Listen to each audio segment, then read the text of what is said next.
Hello, everyone, and welcome to the first podcast episode for F-Stop Lounge. I am Andrew Newlun, your host, and this is just a podcast where we're going to go over the stories and life of famous photographers, as well as some tips about what they do and how to better make a living if you're doing the same thing. I am Andrew Newlun, your host, and I have my co-host here with me, Lee DeProse. Hi, Lee.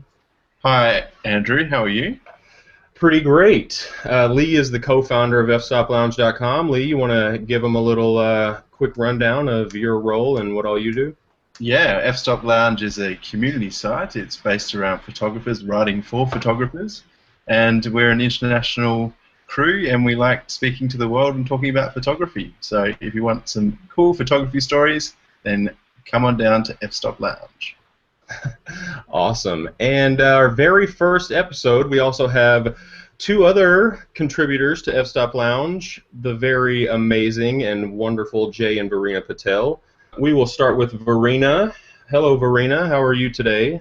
Hi, Andrew. I'm doing great. Thanks for having us on the show today. We're excited to be here. Awesome, awesome. And Jay, how are you? Hi guys, this is Jay, and I am really glad that you guys picked us for the first episode of this, and let's see if we can make it an exciting one. Yes, I am all about that.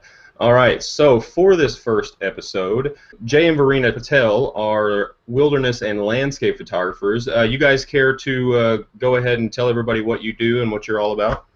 I am, like you said, wilderness and landscape photographers. That means we like to travel to exotic locations, take a whole lot of photos, enjoy ourselves while we are at those locations, taking the sight and sounds.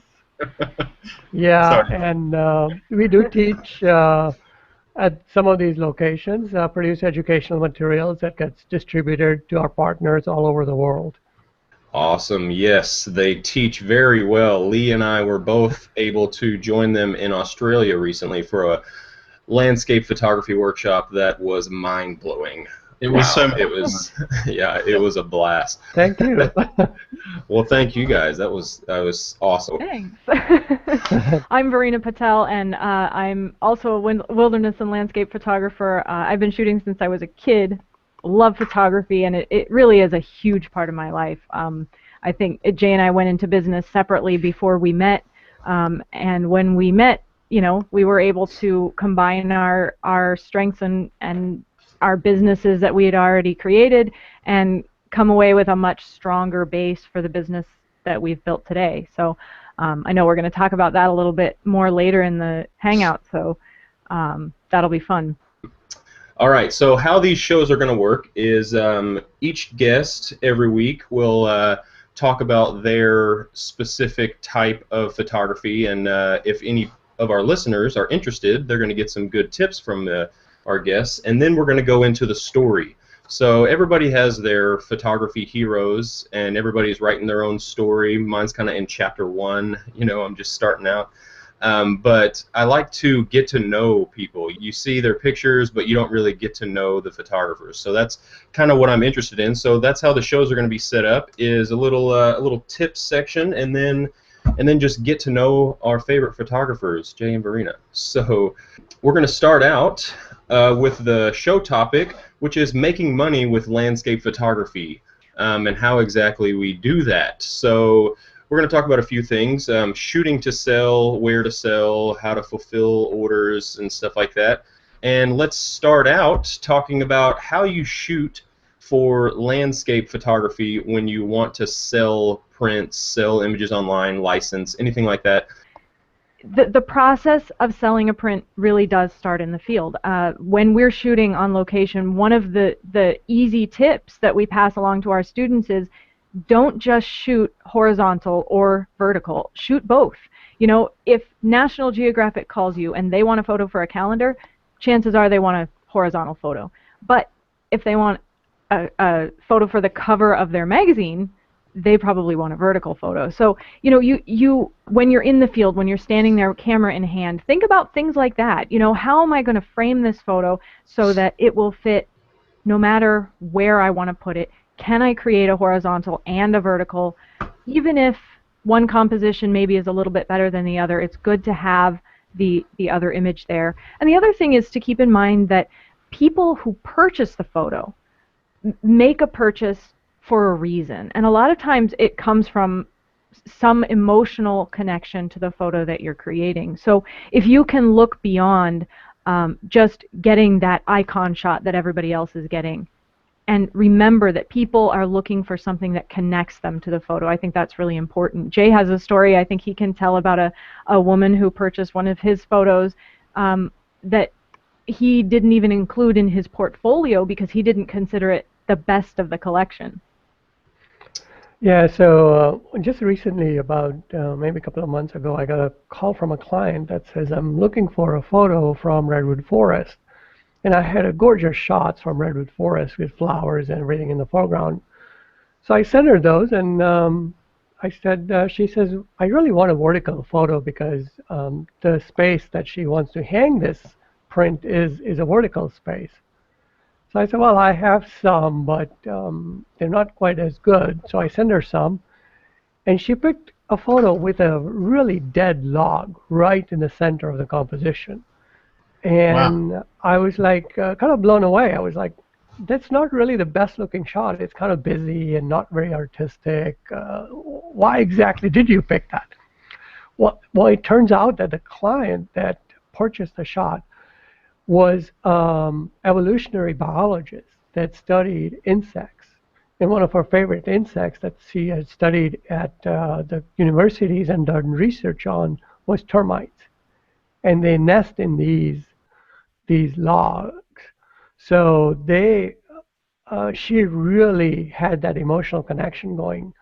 And all she wanted to do was purchase that photo because it reminded her of all the years that she has spent in the field trying to make a study of these termites.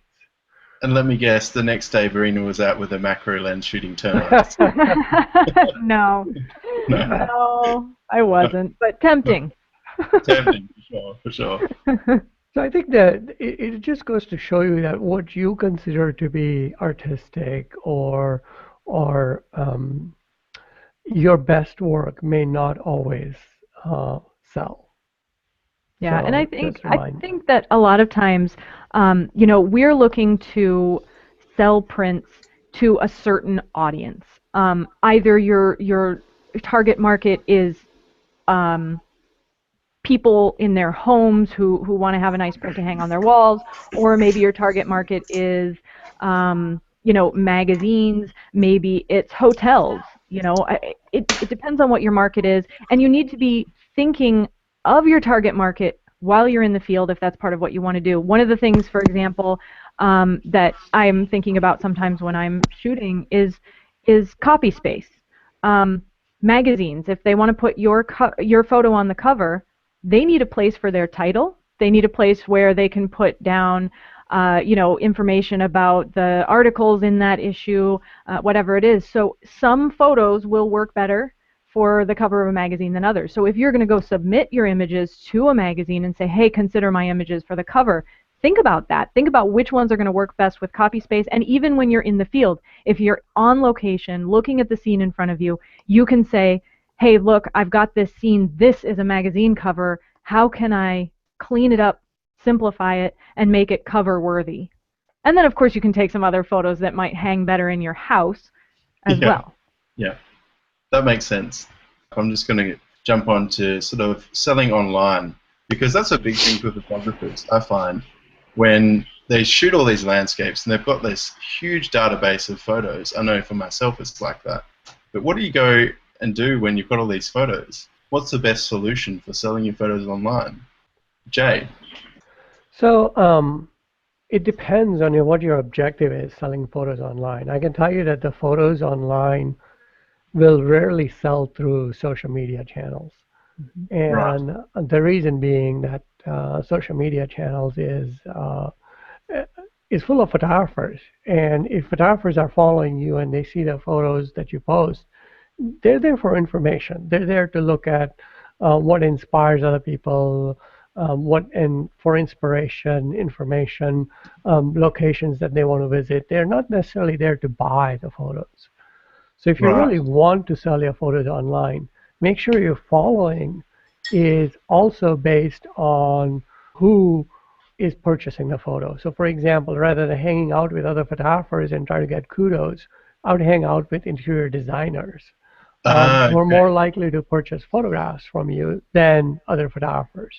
That makes I a would lot be of sense. participating in forums that are for interior design, for architectural forums, Okay. to be able to create a market for your photograph.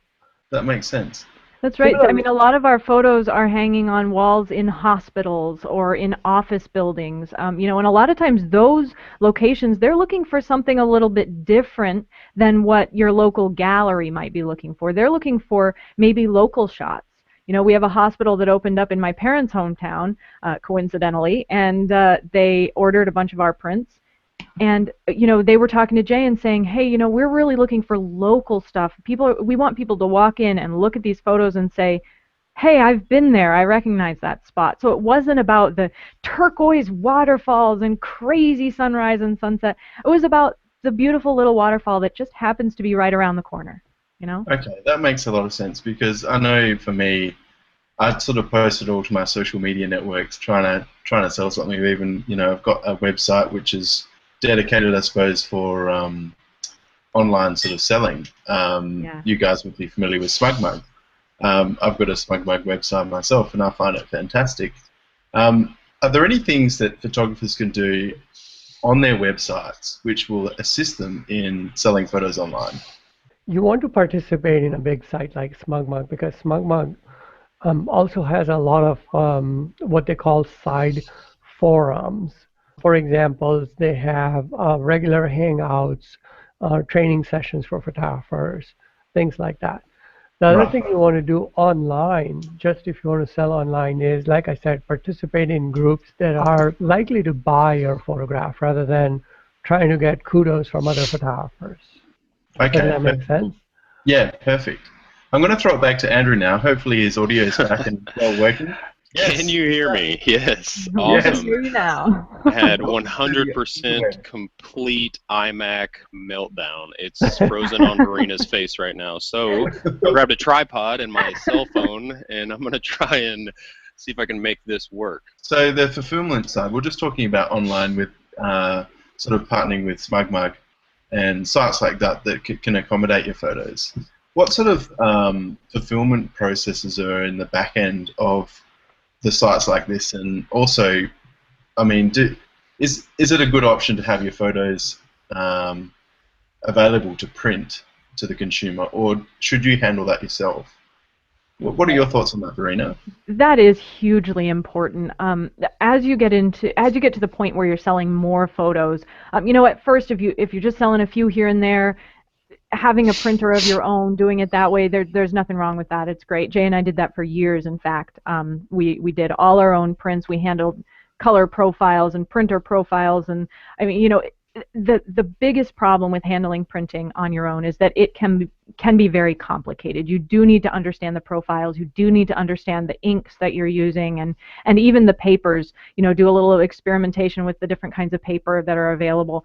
But once you get to the point where you're printing more than you can handle, we actually use SmugMug. We use SmugMug services, and we also use a printer who's local here, a really great guy named Paul. He does such a fantastic job for our really large prints and our Sure. canvases. But in terms of online stuff, really SmugMug has been for us where it's at. It's just so much simpler. We upload our photos. We've designed a really nice looking system that integrates with our own website so that it's a really seamless back and forth. We have the system set up so that people can place an order. And what I love, one of the features that I think has been great for us is that we can actually upload a small size image, not even a print ready photo. So I can quickly upload hundreds of photos to the site. And then when somebody places an order, I get a notification and it holds the order until I give it the go ahead. I can set that to hold for 3 days. I can set it to hold for a week, whatever it is. And then as soon as I click the OK, it'll go out. But it gives me time to upload a higher res image, or whatever it is. Now, my images on my website are actually all optimized for print, so they can go out right away.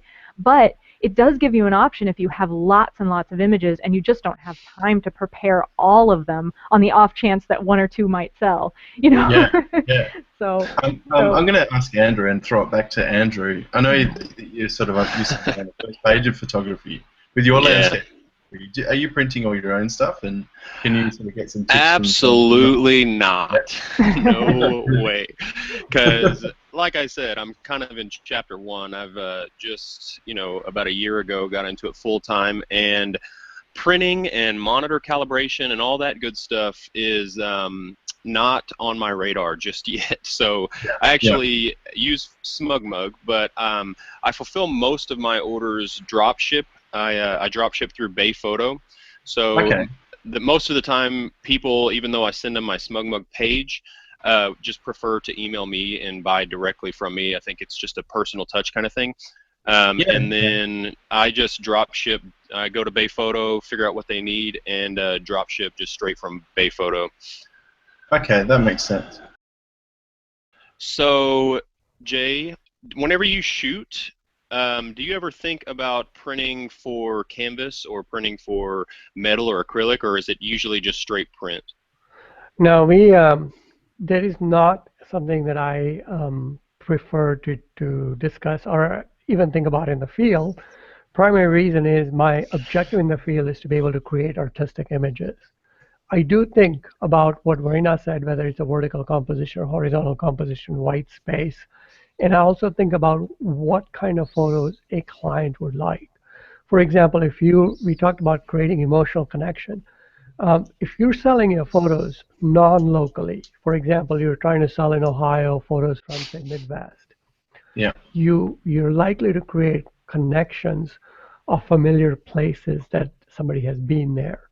So for us, selling a non-local print for us, the highest selling prints are those iconic shots, which are, you've seen a million of them. But when somebody walks through the booth and looks at the print and they said, wow, I remember being there when I was 6 years old with my parents, they are the ones who are most likely to purchase the print. So rather than trying to do it on surfaces, we try to look for emotional connections. Once our print is prepared and we have a high-res print, what happens for us is we also give it to SmugMug, and we have a standardized set of print media set up. And the same print will pretty much work on any media that you want. Awesome. So when we do a final proof before uploading to SmugMug, soft proof, we make sure that it is set up for anything between canvas to a very glossy metal finished media and everything in between. So really awesome. Yeah, really don't want to get too bogged down with that stuff while you're in the field. You really want to focus on what you're shooting and stuff. But I probably subconsciously read it somewhere from you all, but I did a blog post recently on shooting both portrait and landscape, and did like a poll, and people were very like, only shoot landscape mode. Like, I was like, no, don't do that. But that is some great insight. It would be good to hear some stories from Jay and Varina, because obviously they're well-seasoned and well-traveled photographers, and I'm sure there's abundance of campfire stories to tell. Yes, that was like my favorite thing about the workshop, was getting to hang out and hear all the crazy stories. I actually story attached to my f-stop bag that Varina gave me. That Varina, you care to share that story? Oh boy, does it have to do with icebergs? Yeah, I think it does. Well, yeah, that bag it has quite a story, doesn't it? Back in gosh, Jay, when was that? 2011? Yeah. Yeah, back in 2011, Jay and I took our first trip to Iceland along with some really good friends and amazing photographers. I was the only woman with 6 guys or 7. How many of us were there?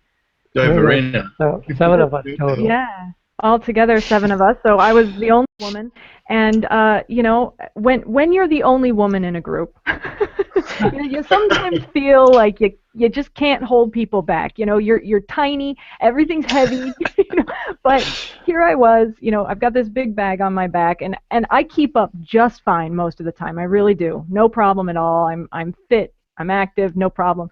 But one morning we were out shooting, and I got run over by a couple of icebergs, at least 4 of them.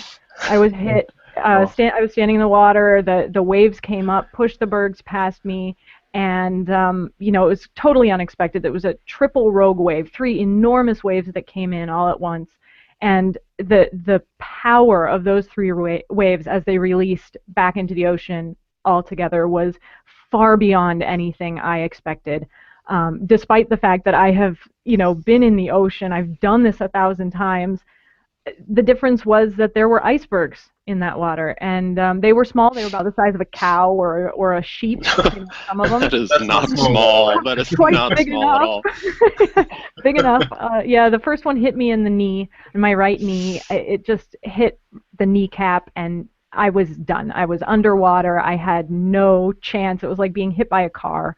So I rolled a couple of times underwater, I guess. I don't really remember much. I remember somehow getting out of the water, and later on realizing that I had bruises all over. I had a huge bruise on my right thigh, the size of a like a football. It was huge, and another on my knee, another on my left foot, my left ankle, another on my right foot. So I had been hit by at least 4 icebergs. I don't remember being hit by anything but the first one. It certainly made an impression. But the great thing was my bag survived. It went underwater, and the gear inside that bag. This is an F-Stop Loca, and I have to shout that out because they're our sponsors, and I love them. But until this happened, I didn't realize really how amazing that bag was. Yes. These are not waterproof bags. Pardon?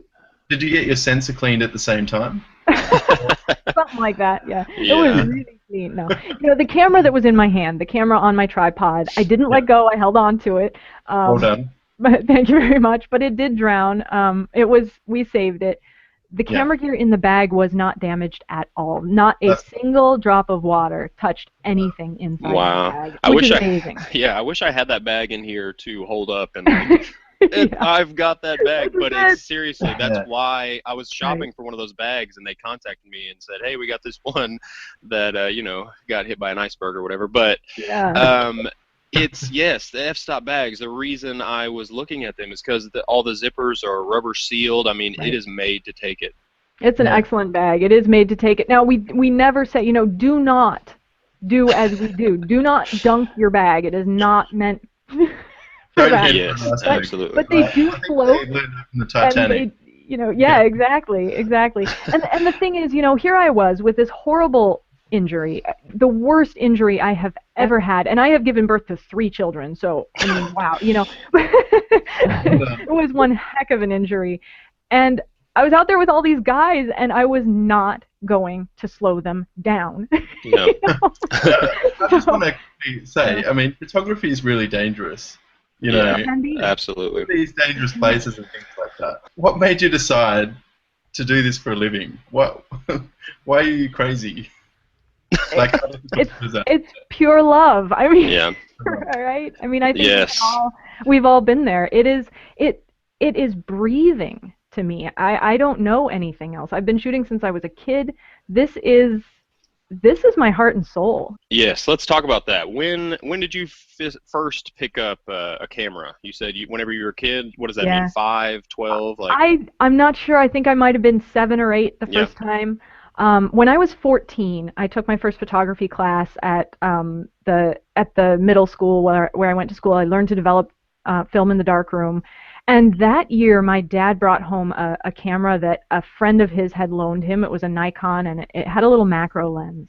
And when I put that macro lens on the camera and started taking pictures and realized that I could take a picture of a ladybug and blow it up to the size of a bobcat, if I wanted to, there was just this amazing sense of wonder. Oh my gosh, look at what this can do. And I realized I could see things that other people couldn't see with the help of a macro lens like that. And I realized that I could create in a way that was just absolutely fascinating to me. And so yeah, that's where my love affair with photography began, and it never ended. There was never a day where I didn't feel that photography was a huge part of who I am. Yes, that's your macro has actually inspired me recently to get into macro, and when I get into something, I go way too hard into it. So I've got like multiple lenses attached to each other and all this craziness. But Jay, what about you? When did you first pick up the camera, and what did you start shooting? Well, I wanted to start shooting when I was 19, and I tried to buy a camera, but I was in the wrong country at the time. I was in India, and they didn't really have any good camera shops. And at that time, Canon AE1 had first come out on the market, and I wanted to badly get my hands on that. So there was this guy who came from US and had one camera in the whole city, and I tried to get it from him, and the guy had already sold it by the time I got there. So I was like, forget it.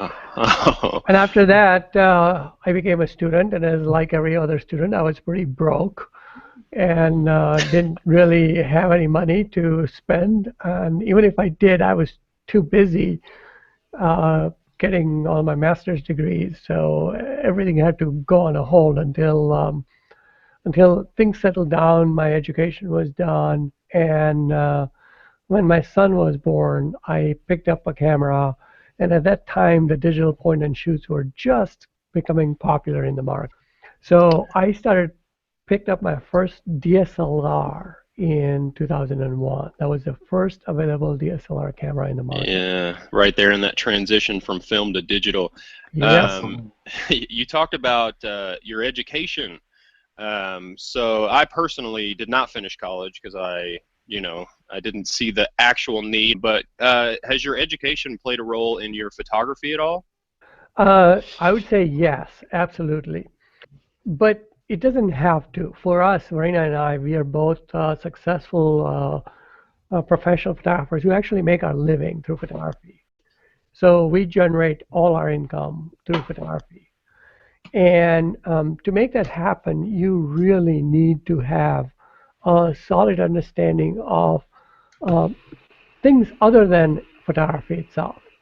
For example, marketing, logistics, information technology, all of those things is something that my education brought with me. And I can say the same thing with Varina. Varina has a complementary education that allows us to be able to create a business systems in place so that we can have our business running fairly efficiently. Yes, and that is key. I've found out personally that if you are an amazing photographer, not saying I am, it's I'm halfway decent maybe, but if you don't know how to market, you don't know the business side of it, you're out of luck. There's no hope. It isn't just marketing. It is setting up financial systems, setting up payment systems, setting up something that makes a business run operationally efficiently. Specifically for us, we travel. Like we'll be gone 2 weeks. We can't have our business stop when we're gone. The things has to happen automatically where the orders come in, we take the money, people get their goods, all the fulfillment systems have to be in place. And you guys have got such a partnership as well, like in your business. Like, how do you guys work together as a team, and sort of how did you meet and sort of build up the business to where it is now? I think a lot of people would be interested. Yes, very much. Well, before Jay and I met, we were actually both already in the photography business. Jay was teaching workshops in national parks, and I think he'd just taught a few of them, just maybe one or two before we met. I was working for Marriott, the hotel chain, freelance though. I was shooting interiors for them. I was also doing portraits, and I was shooting for stock. And so I had a completely different business, but we were both in photography. We met at a photographic society meeting. Go figure. How about that? Yeah, we had actually both been members. I think we joined at about the same time, but we hadn't met. We'd been in the group for about 6 months. Yeah. And then we met one night during a critique. Everybody was critiquing. It was just a group critique, not too many people in the room. Jay Jay critiqued one of my photographs. There we go. Turns out I do speak. But yeah, he critiqued it, and that's how we met. So we started talking afterwards. It turns out we both had adopted children. We both had an interest in photography. We both loved nature. We had so much in common. And of course, on top of that, we each had a photography business that was just in its beginning stages. And so at that point, we started teaching smaller classes together at the Photographic Society. We taught a few of those, and we did some presentations together, all kinds of little things. And we started shooting stock together. So we started to learn each other's habits a little bit. We started to learn from each other a little bit, quite a lot, really. Jay was learning what I knew and he didn't, and I was learning what he knew and I didn't. And so it was really neat to be able to take two people who had come up in photography in completely different ways and blend that knowledge and start to realize that we both wanted the same thing, and that was to build a photography business that would sustain us completely, so neither of us had to work outside of photography. We have just gotten to the point where we've achieved that this year. I've been doing this since 2005. I've been working photography full-time, but Jay just this year was able to move on and start doing photography full-time. So now this is what we do. Wow. That is something. So now this is what you do. But did Jay really critique that photo, or was he like, "Wow, that's a beautiful photo. You're a beautiful person"? I really critiqued the photo. I didn't even know what photo it was. I know what photo it was. It was a horrible photo of a candle with dripping wax. It was not even pretty. He was like, maybe that needs a dinner to go with it. That's right. No, there were actually, Varina submitted a couple of photos. One was for Nora with her fingers all in the mud, pointing My and daughter. showing. Yeah, my older stepdaughter is with her fingers. So I thought that was really a great shot, because it was like one of these journalistic shots that tell a story. Yeah. So Thank you. the candle one was okay, but No, the candle one was terrible. I forgot about the photo of Nora. That was actually a pretty good photo. I still like that photo. So yeah, I mean, we started out on the right foot, and I think the fact that we both really like kids, we spend a lot of time with our kids out in nature. I mean, my kids spend about half the summer in the river, jumping off of waterfalls and finding weird debris underwater, Yeah. What a baby. Wow. Yeah, they were. Don't put them near icebergs. You'll be fine. Yeah, well, I do always have to reassure my children that wherever I'm going, there won't be icebergs. How weird is it that as a parent, I'm like, don't worry, honey, Australia doesn't have any icebergs. there is something that most of your viewers don't know, unless, and some of you know, people who do hang out with us know, is ever since Varina and I met and we started going together, we always share a meal. So we go to the restaurant, and usually there is so much food that neither of us can actually finish a whole plate. So we will almost always order one plate and split it. So we've been doing that, I think, since our first trip. Yeah. I noticed that when you came to Australia. Yeah. I did notice that. I should implement that, or at least just eat half of mine, because my girth is getting overwhelming. It's causing a problem in photography. So Jay, is that how you met? Story pretty accurate? Do you have anything to add to that? No, it is actually very accurate. I mean, right after we met, Varina went away to France for 3 months. What happened was I ended up following her there, going over there, and we kind of went around the country photographing with the kids, photographing the countryside of France. Then we came back and we started dating after that. Nice. But that was pretty accurate. Yeah. Absence makes the heart grow fonder, huh? Oh, yeah. So now is you're writing the happily ever after part of your story. So how's that going with the photography business, and how has your business changed over the years? Well, yeah, I mean, within a year of returning from France, we were married, and so we have all these kids. They tend to be a part of everything. I have 4 kids, Jay has 2, so between us with the 6 kids, we're pretty darn busy on weekends and things. So really, it's about working around their schedules. You should see my calendar; it's really ridiculous. But Wow. Thanks for spending the time with us. I know that's yeah, well, they're all off at school now, so I've got a couple hours here. But no, Okay. I mean, I think what it was for us is overcoming challenges. I mean, there were so many challenges, so many hurdles to creating a photography business, and that's the way it is when you create any business. But when you're an artist, it's such a hard field to break into. It's hard to get your foot in the door, but it's even harder to establish yourself, to establish your name, and to really build something that has a strong enough foundation that it's not just going to slip out from under you. So for Jay and I both, a big part of building a strong foundation for our business has been staying on top of the latest technology trends, understanding the latest equipment as it comes out. We do a lot of research, and of course we do a lot of travel too, and we're constantly changing what we do. As I said, we used to, I used to work for Marriott, and then, I got out of the corporate world, thank goodness. Then I started working for myself, shooting stock, and Jay and I did that together. Then we did workshops for a while. We also, we've written over 18 ebooks, and so we have this broad range of things that we've tried, and we try all kinds of things. Once you find what it is you're good at, that's not the time to stop. I think, that's my advice all the time. Don't just quit now. How many photographers were doing great, and then the digital era came along and they couldn't even find the film they needed anymore? Yeah. If you can't adapt, if you can't change, you might just find yourself dead in the water. And hopefully that's not the case, but that, I think, is one of our greatest strengths. Both Jay and I, we are extremely adaptable. We're ready to turn on a dime and work on something new. And that's why, with our new Visual Wilderness subscription site, that's brand new. It's something else we're trying, and it's going beautifully. And we did this video series down while we were in Australia. That's doing really well for us. So it's a constant ability to shift and to pay attention to the trends as they come out, pay attention to what's happening in the photography world, the digital world, and what do our students want? Yeah. Okay. That's really good. Wouldn't you agree, Andrew? Absolutely, yes.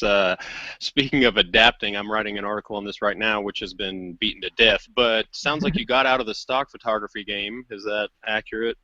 For the most part, we still Yeah. get a nice little check now and then from the stock agencies. But what we found was that for a while it was very lucrative, and pretty soon the market was absolutely saturated. Absolutely. And Yeah. it got to the point where I'd put images up and I'd hardly see a change in the income. Now, that being said, there are a lot of photographers who make their income doing that.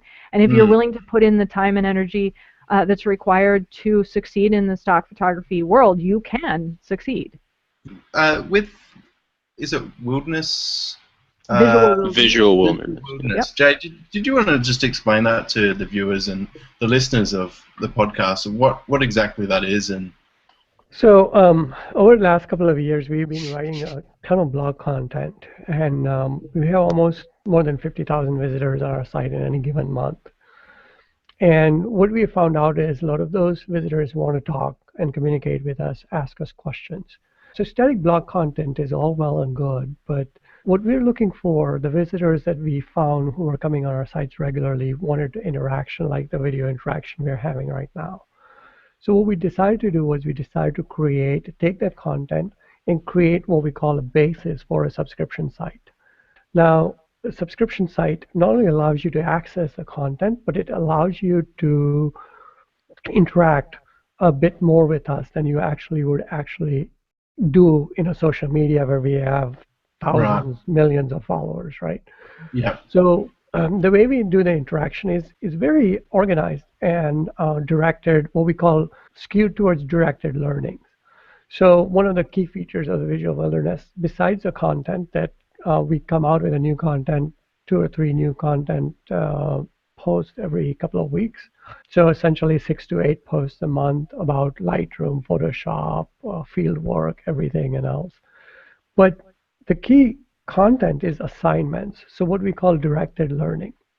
So let's say I were to critique one of your photos, Andrew. I was to go and look at the photo that is hanging behind you on the wall right now and critique it. Please do. My photos, not this. This is Yeah, just I was silly. going to say, I don't think that's his. But my point is that a critique that is directed at the photos, which you don't know what the intent of the photographer is limited in its value. So I can critique on your technical abilities, your compositions, whether the photo creates impact. But I cannot critique whether the photo is effective based on what you're trying to accomplish. So I'll give you a specific example. Say you took a blurry photo and you showed it to me and I say, hey, it's blurry, it's crap. But what if you were trying to go for a collection of images in your artist gallery that were abstract in nature, or that showed more Monet-like collection in your photography, right? In that case, the critique is completely useless. So what we do is we assign an assignment saying, here's an objective assignment, is show me photos that are blurry, say, for example, shallow depth of field. So a large portion of the photograph would be blurry. And then critique based on objective, whether you accomplished the objective, as well as whether your technical points, composition, artistic point, and impact are created by the photograph. And that is called directive learning. And that is what Visual Wilderness offers to the viewers, is that sort of directed learning that develops your skill as a photographer. And beyond that, I think it's really important. One of the things that we do with our assignments is we provide some background. We try and give people an idea of what the assignment's about. And every assignment that we've set up is designed specifically to teach, to push you past your own limits, to open up your mind a little bit and try and sort of watch the ruts you end up in. I think we all end up in a rut now and then, and to be able to say, hey, that's something I haven't thought of before. Here's something I want to think about, but maybe I don't know how to do that. We have a lot of people who join Visual Wilderness and who have not yet gotten out of manual or auto mode on their camera. That's really, really common. Even some pros still shoot in auto. And if you understand the manual controls on your camera, you have so many more options than you do if you're shooting auto. And so by opening up our very first assignment to be about shallow depth of field, what we're trying to encourage is, these photographers, we want them to just switch over to manual mode and get used to playing with their aperture a little bit. See what happens when you use a wide aperture versus a narrow aperture, and start to understand. Once you really have had some experience, you can start to use your camera in a completely different way. It's no longer just point and shoot. Now it's a plan, a vision, something you've created. So that's what we're going for with these assignments, to really open up people's minds a little bit and push them beyond their comfort zone. Yeah, so put it in people panic. Yeah. No, that is amazing, because my wife is I've talked her into taking a photography class. She's in her final year at university right now, and getting into manual mode for her was a nightmare, but now she's getting the hang of it. But they critique in that class, and the way you all do it is different in that you have intention before the critique, to where everybody's walking in and people are just critiquing, but they don't know the intention of the photo. I think that that's a really great thing to do, because that's just the problem with all online critiquing. You're either getting pat on the back, or someone's going to just say something, but they don't understand why you did what you did. Mm-hmm. Right. We have a discussion going on now on Visual Wilderness where people are being encouraged to critique. It's actually one of my photos, an older one, but the goal is to practice critique, because it's important to know how to critique. And personally, I think it's just as important to know how to critique so you can critique your own work as it is to critique other people's work. I am my own worst critic. I know Jay is his own worst critic. And I think, honestly, that's an important thing to be. Jay and I critique each other's photos all the time, too. Very informally. He'll walk in and say, it's a little dark. And I'll say, shut up. Yeah. It's a matter of finding that balance as well, like with the type of people that you interact with. I was reading somewhere, I think it might have been on another podcast somewhere or something, about the different types of people there are out there. So there's the fan who just thinks you're wonderful and everything photos. There's the critique who is just going to sort of bag you for everything online, and then there's a person that you actually trust And Yeah. I suppose that's the person you go to. And I'm sure that would be Jay for you, Varina, and Jay, it would be Varina for you. And I actually think it's actually just, my first person to go to for a critique is myself. It's yeah, amazing. I mean, don't get me wrong, Jay has some great stuff to say, but yeah, I think we should each be our own worst critic. yeah, okay, that's good. That's good. Yes. Now, Jay, a little bit ago you talked about the ultimate landscape photography course, which we got to be a part of in Australia. You want to tell the viewers a little bit more about that? We filmed it in Australia, and if you look around you today, there are a lot of ebooks. Ebooks are getting kind of saturated, much like what has happened with the stock photography. There are a lot of books about photography. There are a lot of screencasts about Photoshop and videos about Photoshop. But there's very little information available about what to do when you walk out in the field and you're looking at the landscape with your own eyes and you see little pebbles on your feet and trees and shrubs and trash and people and houses. And nested along all of this is this beautiful scenery. So how do you go about taking a photograph? Sometimes you'll walk out there and you'll find that hey, you have used these fantastic apps on your iPad and iPhones to find a perfect location and go there at a perfect time. But when you arrive, that it is so overcast or so sunny that there is absolutely no chance you're going to get a gorgeous light beams coming down from the sky. So what happens? What happens when that happens and you go out in the field? So what this ultimate landscape photography course is about is it starts out in a situation like this. It starts out in the field, and then we carry that concept about how to go in the field, look around you, capture the photograph, how to set exposure, how to use your equipment. Everything is in the field. So 70% of the course is filmed in the field. And then even after doing everything perfectly, you'll end up with photograph that does not quite match the reality of the field. So then we take it a step further, saying the same photograph we showed you how we were taking in the field then gets taken into your Photoshop. And how do you correct the colors and the over color casts and all kinds of stuff that had creeped into your photograph because the conditions weren't quite perfect And into Photoshop? can I say something, Jay? I've done parts of the course as well with the Ultimate Landscape Photography course, and I think that was probably the biggest thing I took away from it. The Photoshop side of stuff, because sure, everyone can take a photo and looking for the photo and looking for the scene, and you teach everyone how to do that in the actual course. But I think it's also the editing side, trying to get that scene that you've seen and sort of portray it the way that you saw it. That's a crucial part. So that's probably what I got the most out of it, and I'm sure the listeners will as well when they get it. Yeah, I think that's the most kind of depressing thing is whenever you see something and you want to translate that into an image, but you Correct. don't know how. That's Yes. That'll really discourage you from taking more pictures, and just having something to get from point A to point B and teach you how to do that is really great. Yeah. So if my timing's right, it's about time for our outro and to start wrapping stuff up. And I think something we're going to do is weekly gear recommendations. We're going to have different people in here all the time, and so everybody kind of has their own special gear that they like to use. And so I want to get a little grasp on some of your favorite things, and if you could recommend it to our audience, what would be your one gear recommendation? We'll go with Varina to start this out. All right. Well, I'm gonna go with what we talked about earlier. I'm gonna say the f-stop bag. The Mountain Series bags from f-stop are amazing, and I think the key is that you're carrying a lot of weight when you're out there. It needs to be on your back in such a way that it's not damaging your shoulders or your neck or your spine. I'm an absolutely enormous person at 5'6" and 120 pounds on a good day. And I'm carrying 35 pounds of gear on my back for miles on end. The Mountain Series bags, the Mountain Series backpacks in particular, let me carry all that weight on my hips. The waist belts are very good, and it means that I'm using the shoulder straps as stabilization, but they're not putting weight on my shoulders, and that's huge.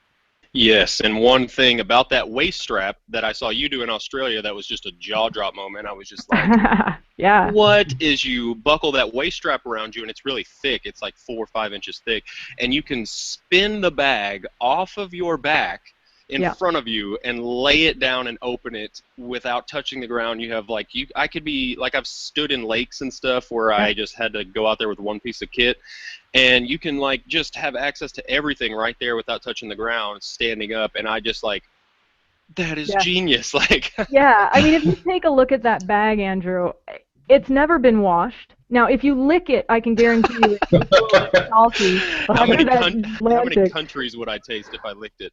I'm not even sure, but the Half a reality is dozen, maybe a it's pretty, dozen countries. yeah, at least. But the thing is, it's remarkably clean, isn't it? And that's because, yeah. you know, that's because, I mean, that bag has been with me in swamps. It's been with me on beaches, in mud up to my knees. It's been everywhere. And yet, it comes away pretty darn clean because I just never put it down. Why bother? You know, I've got it on my shoulder. I can swing it around. I can access all my gear from the back. It also keeps it safe from anybody who might want to just unzip my bag and, you know, steal a camera, you know, in some location out there. You just never know what people are going to do. So there's that. Keeps your gear protected. But mainly, not having to put my gear down and having it still completely 100% accessible, even in swamp water up to my waist. You know, that's a big deal. Yeah, Absolutely. indeed. Jay, what about you? You got any gear recommendations? So I think if I have to pick one piece of gear that I will not leave home without is a tripod. Yep. By far, one of the gear that comes with me everywhere we go, pretty much every single place we travel, is our tripod. And just like the bag, the tripod has been in some of the worst conditions that we have ever seen in. And unlike the bags, the tripod actually goes in the ground, in the mud, in the sand, in snow, ice, water, everything. And it is also subjected to all kinds of weather and wind and everything else in between. So it needs to be sturdy enough to withstand all that, but it also needs to be lightweight because we carry it everywhere. And then once we come home and the tripod is dirty and there's stuff in it like pebbles and sand, you need to be able to clean it out. So it has to come apart very easily. So one of the things that I highly recommend is if you want to go and select yourself a tripod, make sure it is sturdy, it is durable. It comes with an accessory kit that can take it apart and put it back together and clean it when it needs to. And we use enduro tripods, and I have to say that we have been impressed by what it comes with. We used to use other carbon fiber tripods before, and one of the stories that we had was one day a tripod leg became loose, and we tried to find attachment to tighten the leg, and it was some weird millimeter star-shaped tool that you need just to tighten the small screw on the tripod. Avoid getting fancy tripods from places that allow you not to be able to work on this. My Enduro tripod, I can actually tighten it with the same tool I use to tighten the plate on my camera. And I can walk into Walmart, find that tool anywhere in local shop. And they send it to you. You know, I mean, that's if you lose it. They actually send the tool with the tripod. Wow. You need. So That's great. it comes with a nice little carrying case. It comes with all the tools you need, and it comes apart completely so you can wash it, right? I mean, that's pretty important too. Yes, I have to admit that, Varina, your kitchen washing video is something that I used. I ruined a tripod. I had it in Mono Lake, and I didn't know that you're not really supposed to get in that. It's like a poison cesspool of disgustingness. But I was in it, and I was taking pictures, and I ruined a tripod because I didn't clean it. And so now I'm like, I got on there, I found Varina's video on how to clean a tripod, and I clean it like every time I do anything with it. So Awesome. Awesome. Now, Lee, Mr. Lee DeProse. Yes, well, let me start you off with a little bit of a cryptic. My product of the week would be shockproof. It is also X-ray proof, Do What? you know where I'm going now? I, It's waterproof as well, and it does 280 megabytes per second. It is the new SDXC memory cards. They're the UHS2 cards, and what it means is it's got, rather than one line of pins, you've got two lines of pins on the back of it.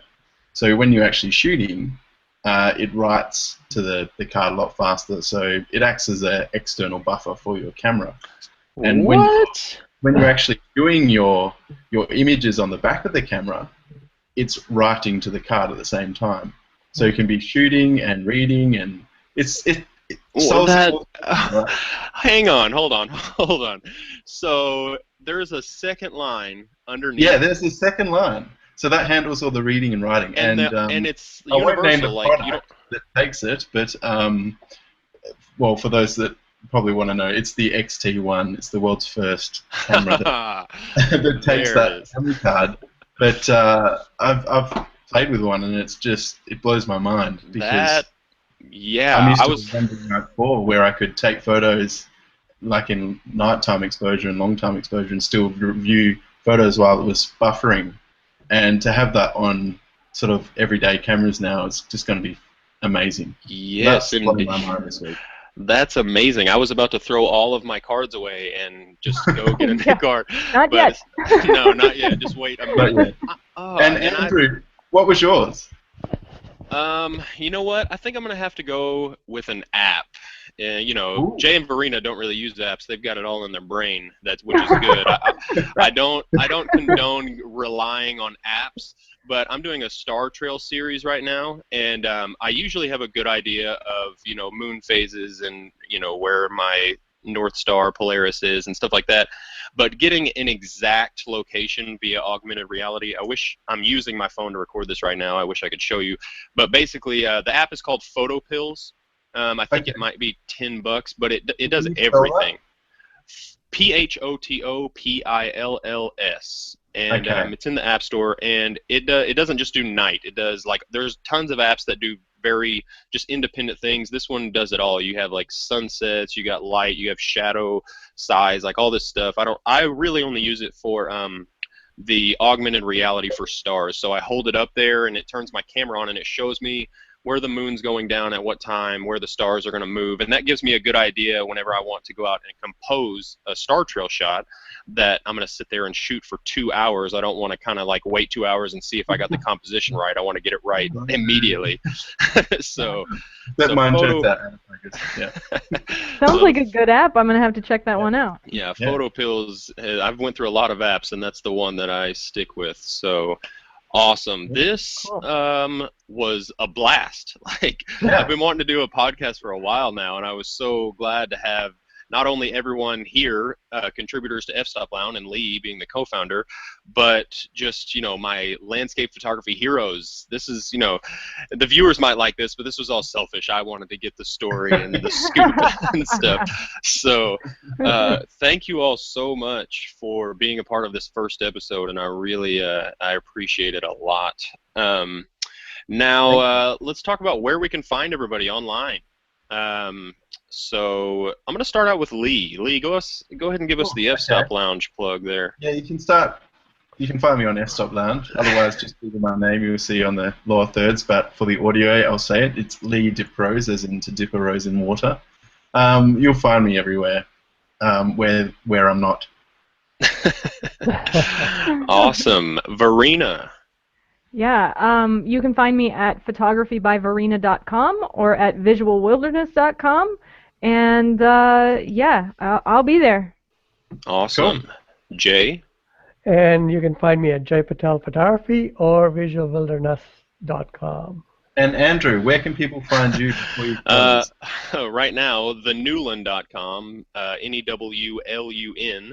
It's just kind of a personal blog. I'm working on my other site. But yeah, that's pretty much it. And then we can find all of us at F-Stop Lounge. So Excellent. yeah, since this is F-Stop Lounge, the podcast, you can go there and check out the stuff there. But yes, this has been awesome. Thank you guys so much for coming on. And I don't think we got most of the story. We're going to have to try to dig a little deeper into the backlog one of these days and get get the real guts and the not only the we met and happily ever after, the Jay broke my leg. We want to hear the real stories. Yeah. We'll We'll take save that. we'll save it for another episode. Awesome. We'll see you Thank next you time. all so much. Yes. Cheers. Thanks for Bye. having Until us. next time.